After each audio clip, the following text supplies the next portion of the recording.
Hello students, welcome to our channel smile Pathshala. आपका हमारे channel smile पाठशाला पर स्वागत है।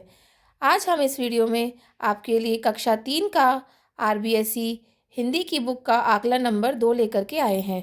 तो देखिए, स्टार्ट करते हैं। मौखिक अभिव्यक्ति। चित्र देखकर बताओ कि चित्र में क्या हो रहा है।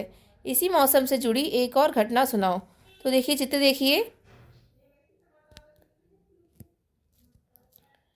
उत्तर है, चित्र में बारिश हो रही है और बच्चे बारिश से बचने की कोशिश कर रहे हैं। इससे जुड़ी हुई एक और घटना सुनानी है। तो देखिए, चित्र में एक रोता हुआ बादल दिखाया गया है जिससे बारिश की बूंदें गिर रही हैं। कुछ बच्चे भाग रहे हैं, कुछ छिपने की कोशिश कर रहे हैं और एक बच्चा छाता पकड़े हुए है। एक और घटना इस प्रकार सुनाई जा सकती है। एक बार मैं और मेरे दोस्त क्रिकेट खेल रहे थे। अचानक तेज बारिश आ गई और हम सब भीग गए। फिर हम दौड़कर अपने घर गए। दूसरा प्रश्न है, आप स्कूल में कई खेल खेलते होंगे जैसे कबड्डी, सतोलिया या क्रिकेट। यह बताओ कि इन्हें कैसे खेलते हैं। उत्तर है, कबड्डी खेलने का तरीका। यह एक टीम खेल है जहां एक खिलाड़ी रेडर विरोधी टीम के पाले में जाता है, कबड्डी बोलता है और बिना रुके सांस लिए विरोधी खिलाड़ियों को छूकर वापस अपनी टीम के पाले में आने की कोशिश करता है। सतोलिया खेलने का तरीका।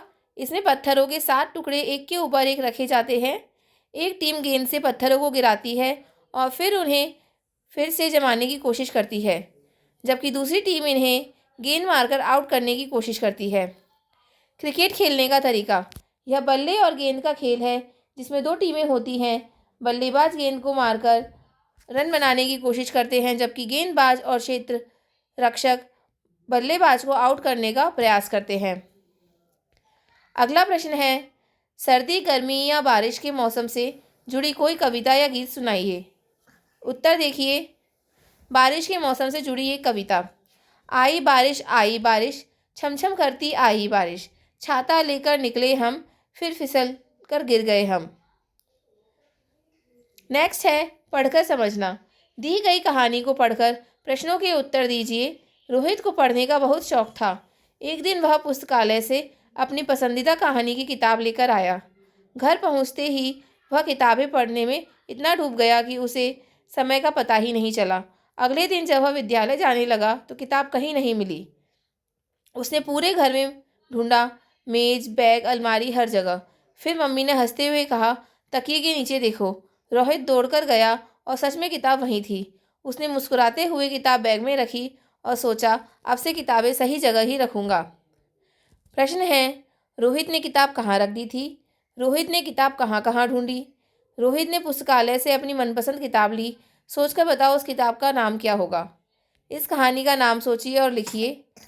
आपने पुस्तकालय की कौन कौन सी किताबें पढ़ी हैं, यहाँ उनके नाम लिखिए। देखिए, उत्तर देखते हैं।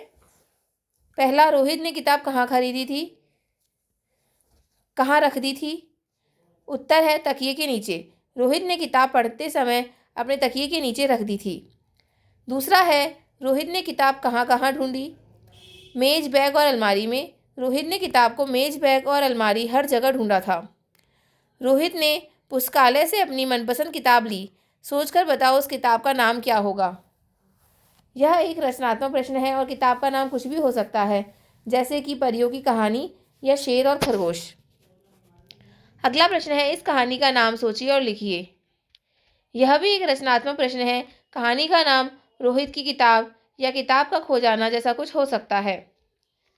अगला प्रश्न देखिए, आपने पुस्तकालय की कौन कौन सी किताबें पढ़ी हैं, यहाँ उनके नाम लिखिए। यह एक व्यक्तिगत प्रश्न है, इसलिए पुस्तकालय में आपके द्वारा पढ़ी गई किताबों के नाम यहाँ लिखे जाने चाहिए। उदाहरण के लिए, यदि आपने पंचतंत्र और रामायण पढ़ी है तो आप इस प्रकार उत्तर दे सकते हैं, मैंने पुस्तकालय में पंचतंत्र और रामायण किताबें पढ़ी हैं। अगला प्रश्न देखिए, दिए गए शब्दों को आपके घर की भाषा में क्या कहते हैं, लिखिए। मनपसंद। मनपसंद को हम हमारी घर की भाषा में पसंदीदा या मनचाहा कहते हैं। ढूंढा, ढूंढा को हम खोजा या तलाश किया कहते हैं। मुस्कुराना को हंसना या मंद मंद हंसना कहते हैं। नेक्स्ट प्रश्न है, दी गई मात्रा से बने शब्द पाठ में से खोजकर लिखिए। पाठ का नाम ताकधिना, मात्रा छोटी ई की मात्रा है तो शब्द होंगे ताकधिना मिलकर कितना। मेरी किताब कहाँ है, बड़े ऊ की मात्रा है, पूछा, चूहा, स्कूल, दूर, ये शब्द आ जाएंगे। रंग बिरंगे मौसम, इस पाठ में से आई की मात्रा है, इसमें औ की मात्रा है, इसमें शब्द आ जाएंगे मौसम, पकौड़ियाँ, माहौल। अगला पाठ का नाम मैं स्कूल कब जाऊंगी, छोटे ऊ की मात्रा है, इसमें शब्द आ जाएंगे मुनिया, मुट्ठी, मुस्कुराई। अगला देखिए भाषा की बात। सुबह का सूरज अपनी सुनहरी किरणों से पूरे आसमान को जगाने में लगा था। बच्चे पार्क में खेल रहे थे जबकि एक बच्ची अपने खिलौने के साथ खेल रही थी। पेड़ों पर पक्षी चहचहा रहे थे और एक कौवा पास रखी रोटी पर नजर गड़ाए था। अचानक एक लड़का भागता हुआ आया और अपने मित्रों के साथ झूले पर बैठ गया। तभी एक महिला अपने बच्चों को बुलाने लगी। सभी हंसते खेलते घर की ओर चल दिए और पार्क फिर से सुनसान हो गया। इस अनुच्छेद को पढ़कर स्त्रीलिंग और पुल्लिंग शब्द छांटिए और नीचे दी गई तालिका में लिखिए। स्त्रीलिंग शब्द हैं किरणें, बच्ची, रोटी, नज़र, महिला। पुल्लिंग शब्द होंगे सूरज, आसमान, बच्चे, खिलौने, पेड़ों, पक्षी, कौवा, लड़का, मित्रों, झूले, बच्चों, घर, पार्क। रचना करें। अपना मनपसंद चित्र बनाइए और उसके बारे में 5 वाक्य लिखिए। हम देखिए आम का चित्र बनाया है। वाक्य लिखेंगे, यह आम का चित्र है। आम फलों का राजा होता है। यह गर्मी के मौसम में आता है। यह खाने में बहुत मीठा होता है। मुझे आम खाना बहुत पसंद है। अगला देखिए, सोचो और लिखो। ताकधिना कविता से क्या शिक्षा मिलती है? उत्तर है ताकधिना कविता से हमें मिलजुल कर रहने, नाचने गाने और जीवन में खुशियां लाने की शिक्षा मिलती है। अगला प्रश्न है, बिल्ली ने चूहे को पुस्तक देते हुए क्या कहा?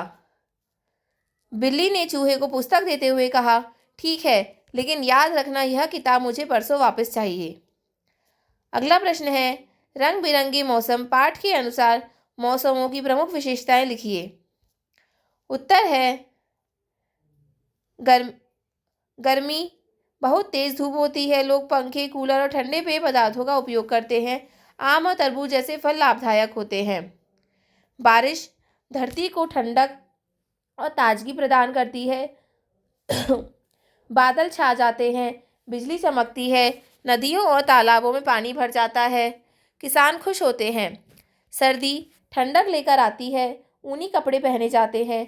गाजर का हलवा और तिल गुड़ के लड्डू जैसे गर्म भोजन का आनंद लिया जाता है। पहाड़ों पर बर्फ गिरती है।